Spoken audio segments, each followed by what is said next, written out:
Hello students, स्वागत है आप सभी का। आज हम बात करेंगे स्टूडेंट्स पॉलिटी की सीरीज़ में नेक्स्ट एक्ट के बारे में।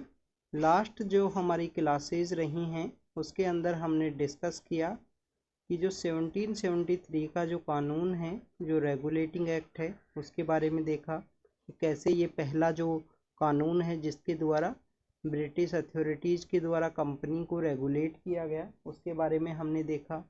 फिर उसके बाद में हमने जो पिट्स इंडिया एक्ट है 1784 का, जिसके अंदर की जो कॉमर्शियल और पॉलिटिकल फंक्शंस हैं जिनको दोनों को पृथक किया गया, दोनों को अलग किया गया।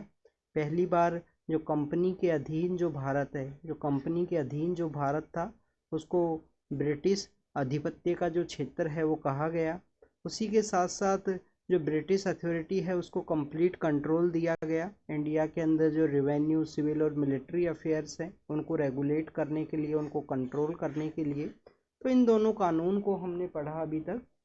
और लॉर्ड वारेन हेस्टिंग्स वो पर्सन हैं, लॉर्ड वारेन हेस्टिंग्स वो पर्सन हैं जो हमारे दोनों ही कानून के समय गवर्नर जनरल ऑफ बंगाल रहे थे। अब अगर हम बात करें नेक्स्ट जो कानून है वो आपको देखने के लिए मिलेगा। एक तो कानून है 1813 का। अब 1813 का जो कानून है स्टूडेंट्स, आज 1813 के बारे में भी चर्चा करेंगे और इसके साथ ही साथ हम देखेंगे 1833 का जो कानून है जिसके अंदर गवर्नर जनरल ऑफ इंडिया बनाया गया। जो केंद्रीकरण 1773 में शुरू हुआ था कि जिसके अंदर बॉम्बे और मद्रास को अलग किया गया। सॉरी स्टूडेंट, बॉम्बे यहाँ है। बॉम्बे और मद्रास को अलग किया, यहाँ पे कंप्लीटली सब्जुगेट कर दिया गया था बंगाल के, और बंगाल को एक हाईएस्ट अथॉरिटी बनाया गया था। बट आप देखिए कि 1833 के अंदर यहाँ पे पहली बार जो गवर्नर जनरल ऑफ बंगाल है वो बनाया जाएगा। कि जो केंद्रीकरण 1773 में जो स्टार्ट हुआ था, वो केंद्रीकरण अपने पीक के ऊपर, अपने सबसे हाईएस्ट जो डोमिनेशन है उसके ऊपर पहुंचता है 1833 के समय। अब यहाँ पे हम जो बात करने वाले हैं वो हम बात करने वाले हैं 1813 के कानून के बारे में कि 1813 का ये जो कानून है वो क्या है। इसके एक दो पॉइंट आपको पता होना चाहिए। एक दो पॉइंट क्या है स्टूडेंट्स, आप देखिए कि 1813 के समय हमारे यहाँ पे जो सोशल रिफॉर्म है, सामाजिक जनजागरण है, वो स्टार्ट हो चुका था। यहाँ पे हमारे कुछ ऐसे जो प्रैक्टिस की जाती थी हमारी सोसाइटी के अंदर, जिसके अंदर की सती प्रथा है, सती प्रथा है। और आप देखिए कि उसी समय में 1814 का जो समय है, उस समय में जो राजा राम मोहन राय हैं उनके द्वारा जो आत्मीय सभा थी, जो आत्मीय सभा थी, उसका इस्टेब्लिशमेंट किया गया था 1814 के समय। और बाद में 1828 के समय उनके द्वारा जो ब्रह्म समाज है वो इस्टेब्लिश किया जाता है। तो बेसिकली ये वो समय है जिसके अंदर सोशल रिफॉर्म का समय है। ब्रिटिश अथॉरिटीज़ को लगा कि जो पढ़े लिखे, जो इंडिया के अंदर जो पढ़े लिखे राजा राम मोहन राय जैसे जो लोग हैं, या इन्हीं की तरह और जो लोग हैं, वो यहाँ पे इंस्पायर होंगे क्रिश्चियनिटी के लिए। क्योंकि हिंदुइज्म के अंदर वो जिस तरीके के एविल्स हैं, जो सोशल एविल्स हैं, जो सोशल बुराइयां हैं, उनको देखते हुए वो हिंदुइज्म के अगेंस्ट में जाएंगे। तो यहाँ पे जो क्रिश्चियन मिशनरी है, जो क्रिश्चियन मिशनरी है, वो यहाँ पे स्टार्ट की गई थी। मिशनरीज को सेंड किया गया था 1813 के इस कानून के थ्रू।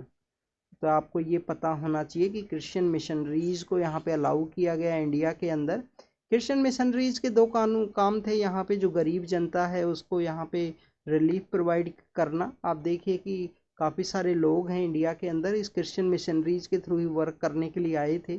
इसके अलावा आप देखिए कि 1813 के इस कानून के थ्रू 1 लाख रुपए देने की बात की गई थी कि हमारे यहाँ पे एजुकेशन के रिगार्डिंग में जो इन्वेस्टमेंट है वो किया जाएगा। एक तो ये हमारे पढ़े लिखे लोगों को अट्रैक्ट करने के लिए ऐसा किया गया। सोशल रिफॉर्म्स का आपको टाइम पीरियड देखने के लिए मिलेगा।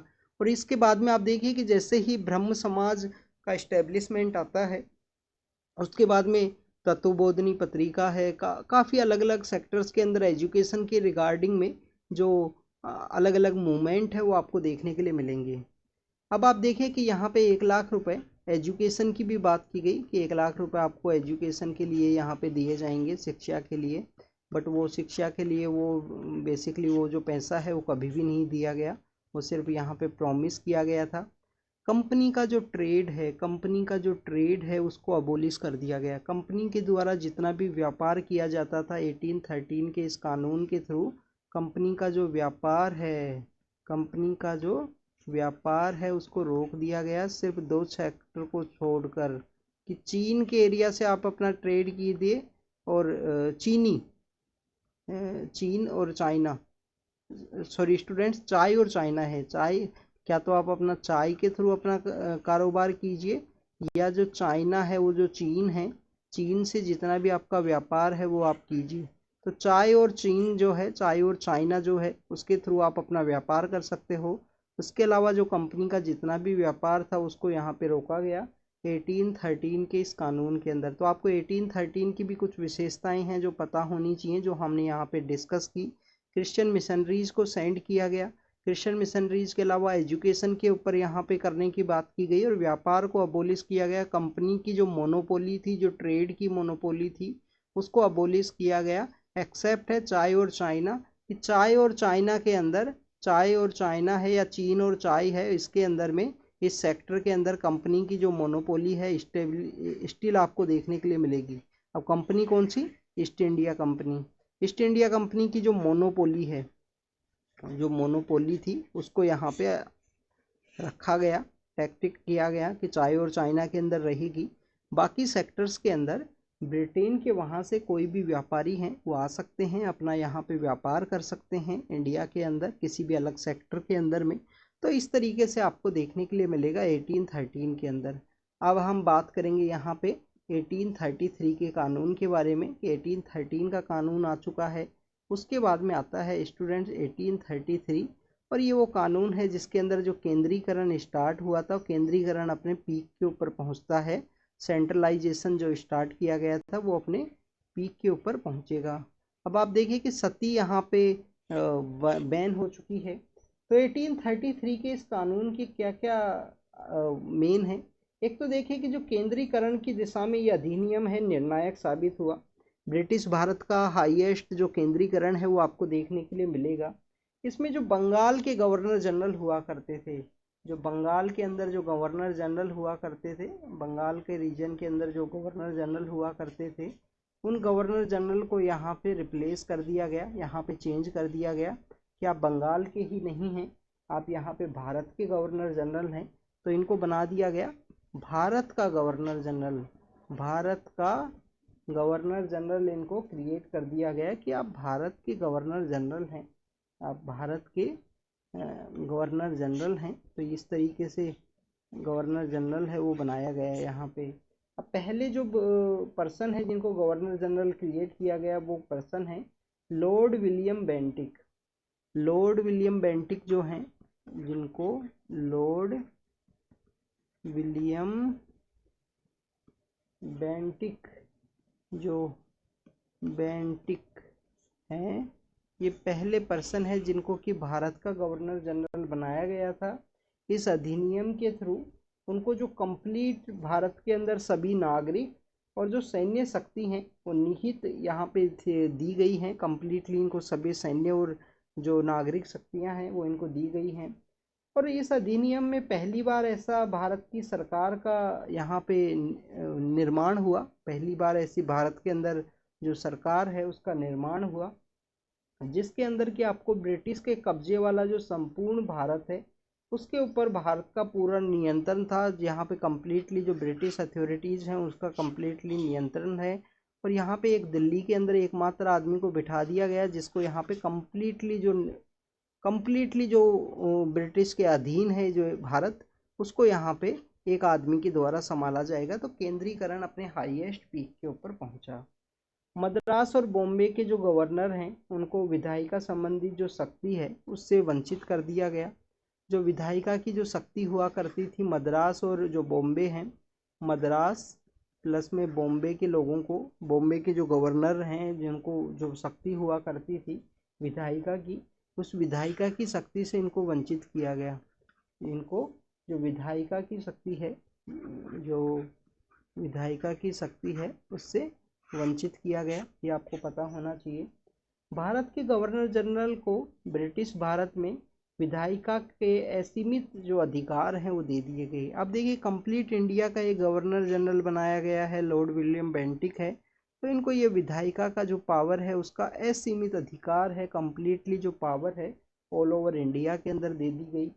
इसके अलावा स्टूडेंट्स यहाँ पे बात किया गया कि इस अंतर्गत जो पहले जो कानून बनाए गए थे उनको नियामक कहा गया, और इस कानून के तहत जो नए कानून बनाए गए हैं उनको अधिनियम कहा गया है। अब आपको मैक्सिमम जो कानून है वो अधिनियम के थ्रू देखने के लिए मिलेंगे। अधिनियम के थ्रू आपको जो नए नए जो कानून हैं वो एक्ट एंड आपको देखने के लिए मिलेंगे। तो ये पहले जो जितने भी कानून बनाए गए थे इससे पहले, जो 1773 का एक्ट है या उससे पहले वाले जो कानून हैं उनको यहाँ पे नियामक कानून कहा गया। उनको यहाँ पे नियामक जो कानून है वो कहा गया। और जो 1833 के बाद में जितने भी कानून बनेंगे उनको यहाँ पे अधिनियम कहा गया, उनको यहाँ पे अधिनियम कहा गया। तो ये यहाँ पे एक डिफरेंस है। इसके अलावा ईस्ट इंडिया कंपनी का जो व्यापार का जो निकाय है, जो यहाँ पे ईस्ट इंडिया कंपनी के द्वारा जो भी व्यापार किया जाता था उस व्यापार की जो निकाय है उस निकाय को कम्प्लीटली अबोलिश कर दिया गया। कम्प्लीटली जो चाय और चाइना की जो पावर थी, जो चाय और चाइना के अंदर कंपनी को व्यापार करने की जो मोनोपोली दी गई थी उस अधिकार को भी यहाँ पे समाप्त कर दिया गया। तो जो ईस्ट इंडिया कंपनी है, जो ईस्ट इंडिया कंपनी है, ईस्ट इंडिया कंपनी का एक जो व्यापारिक निकाय है, व्यापारिक निकाय के रूप में जो इनकी भी जितनी भी गतिविधियाँ थी व्यापार के रूप में, कॉमर्शियल जितनी भी इनकी गतिविधियाँ थी उन कॉमर्शियल गतिविधियों को यहाँ पे रोक दिया गया, अबोलिश कर दिया गया। ये विशुद्ध रूप से एक प्रशासनिक निकाय बन चुका था। जो ईस्ट इंडिया कंपनी है ये कम्प्लीटली जो प्रशासनिक निकाय है, प्रशासनिक निकाय है वो बना दिया गया कि आप यहाँ पे प्रशासन कीजिए, एडमिनिस्ट्रेशन कीजिए इंडिया के अंदर, क्योंकि यहाँ पे आपने काफ़ी सारे जो एरियाज़ हैं वो कैप्चर किए हैं, वहाँ पे एडमिनिस्ट्रेशन कैरी आउट कीजिए, कॉमर्स का वो आप यहाँ पे भूलिए और कम्प्लीटली इंडिया के अंदर जो नए नए एरियाज़ हैं उनको खोजिए। इसके अलावा स्टूडेंट्स यहाँ पे अगर हम बात करें कंपनी के अधिकार के अंदर जितना भी क्षेत्र है ब्रिटिश राजशाही के अंदर इसका आएगा। ये जितना भी क्षेत्र है कंपनी के अधिकार के अंदर जितना भी क्षेत्र है ब्रिटिश राजशाही के अंदर उसको ला दिया गया, और ब्रिटिश राजशाही के जो आने वाले जो जितने भी उत्तराधिकारी हैं उनके कब्जे के अंदर वो रहेगा। तो यहाँ पे ये माना गया कि जो इंडिया का जितना भी part English East India company के अंडर है that will be the completely under the British authorities, British king और जो लोग हैं उनके अधीन रहेगा। और उनके जितने भी अधिकारी हैं, जो जितने भी नए जो युवराज हैं, नए जो राजा लोग आएंगे उनके अधीन भी उसको माना जाएगा, उनके भी कब्जे का जो हिस्सा है इसको माना गया है। अब अगर हम बात करें 1833 का जो ये एक्ट है, 1833 का जो ये कानून है, इस कानून के थ्रू सिविल सेवकों का जो चयन है, जो सिविल सर्विस है उसके चयन की बात की गई कि जो सिविल सेवक हैं, जो सिविल सर्वेंट्स हैं उनके चयन की यहाँ पे बात की गई है कि सिविल सर्विस के अंदर जो चयन है, चयन के लिए खुली प्रतियोगिता का आयोजन शुरू करने का प्रयास किया गया कि ओपन कंपटीशन है उसको यहाँ पे ऑर्गेनाइज किया जाएगा। अब आप देखिए कि यहाँ पे बात की गई है बट लेटर फेज में इंडियंस को यहाँ पे नहीं लाया जाएगा। तो ओपन यहाँ पे कंपटीशन है उसको शुरू करने का प्रयास किया गया, जिसमें कहा गया कि कंपनी का जो भारत के किसी पद, कार्यालय, रोजगार को हासिल करने के लिए उनको वंचित नहीं रखा जाएगा। कंपनी के जितने भी काम हैं उनसे उनको वंचित नहीं रखा जाएगा, उनको अलाउ किया जाएगा। तो यहाँ पे जितनी भी पोस्ट हैं, पोस्ट यहाँ पे अलाउ की गई कि जितनी भी पोस्ट है वहाँ पे इंडियंस को भी प्रॉपर यहाँ पे पार्टिसिपेट एंड ओपन कंपटीशन है, आप लोग पार्टिसिपेट कीजिए, कंपटीशन फाइट कीजिए और आप यहाँ पे सीट्स को सिक्योर कर सकते हो, चाहे वहाँ पे जो कलेक्टर की जो डीसी की जो सीट हुआ करती थी, डिस्ट्रिक्ट कलेक्टर की। इसके अलावा स्टूडेंट्स ये वो कहा गया वंचित नहीं रखा जाएगा, पर बाद में आपको देखने के लिए मिलेगा जो कोर्ट ऑफ डायरेक्टर्स हैं, जो कोर्ट ऑफ डायरेक्टर्स हैं वो इसके अगेंस्ट में जाएंगे कि ओपन सिविल सर्विस को ओपन नहीं रखा जाना चाहिए। यहाँ पे कोर्ट ऑफ डायरेक्टर्स इसके अगेंस्ट में जाएंगे कि हम इसका विरोध करते हैं। बाद में आपको देखें कि 1861 के समय जब यहाँ पे 1857 की रिवोल्ट होती है, रिवोल्ट के बाद में आपको देखने के लिए मिलेगा कि इंडियंस का जो पार्टिसिपेशन है वो इम्पोर्टेंट है। इंडियंस को धीरे धीरे पार्टिसिपेट करवाया जाएगा ब्रिटिश अथॉरिटीज़ के द्वारा। और 1861 के समय पहले यहाँ पे जो रविंद्रनाथ टैगोर के एक रिलेटिव हैं, वो पहली बार सत्येंद्र नाथ टैगोर हैं, जो पहली बार यहाँ पे वो फर्स्ट इंडियन सिविल सर्वेंट है, ICS हैं, वो बनते हैं उस समय में। तो स्टूडेंट्स ये कुछ इम्पोर्टेंट यहाँ पे प्रोविज़न है, अधिनियम है इस कानून के, कि इस कानून के थ्रू क्या क्या किया गया उसके बारे में हमने देखा कि गवर्नर जनरल ऑफ बंगाल को यहाँ पे कम्प्लीटली भारत का जो गवर्नर जनरल बनाया गया है, लॉर्ड विलियम बेंटिक पहले गवर्नर जनरल हैं। बॉम्बे और मद्रास जो यहाँ पे प्रेसिडेंसीज हैं, उनकी विधायिका की पावर भी ले ली गई, उनकी विधायिका की पावर को भी छीन लिया गया। ईस्ट इंडिया कंपनी को कम्प्लीटली एक यहाँ पे कॉमर्शियल काम है उनको अबोलिश किया गया कि आप ये जो कॉमर्शियल काम है इनको यहाँ पे अबोलिश कीजिए, आप यहाँ पे कम्प्लीटली जो एडमिनिस्ट्रेशन है उसको कैरी आउट कीजिए। इसके अलावा स्टूडेंट्स अगर हम बात करें जो प्रशासनिक कार्य का अलाउ किया गया, सिविल सर्वेंट्स के ओपन की बात की गई, और पहले जो कानून बनाए गए थे 1833 से पहले उनको नियामक कहा गया। आने वाले जो फ्यूचर के अंदर जो कानून बनाए जाएंगे उनको अधिनियम कहा गया। ब्रिटिश ईस्ट इंडिया कंपनी के अधीन में जितना भी Bharat British east India company के अधीन है, वो ब्रिटिश जो राजशाही है उसके अधीन उसको माना गया। कोई आने वाले जो उसके उत्तराधिकारी हैं उनके भी अधीन इसको रखा जाएगा, ये यहाँ पे बात की गई इस कानून के अंदर में। तो स्टूडेंट्स ये सब हमने डिस्कस किया कि कैसे यहाँ पे जो हमारा 1833 का जो कानून है, इसके अलावा 1813 है, 1773 है, 1784 है, इन सभी कानूनों के बारे में हमने डिस्कस किया। जो जो इम्पोर्टेंट इन्फॉर्मेशन है, जो चाय और चाइना को यहाँ पे एक्सेप्शन है वो प्रोवाइड किया गया था, वो चाय और चाइना का एक्सेप्शन को भी यहाँ पे अबोलिश कर दिया गया 1833 के समय। तो स्टूडेंट्स ये चाय और चाइना के बारे में था कि चाय और चाइना का जो अबोलिशमेंट है वो ये भी यहाँ पे रोक दिया गया। तो स्टूडेंट्स ये आज का हमारा लेक्चर था 1833 के ऊपर। तो thank you students, thank you very much.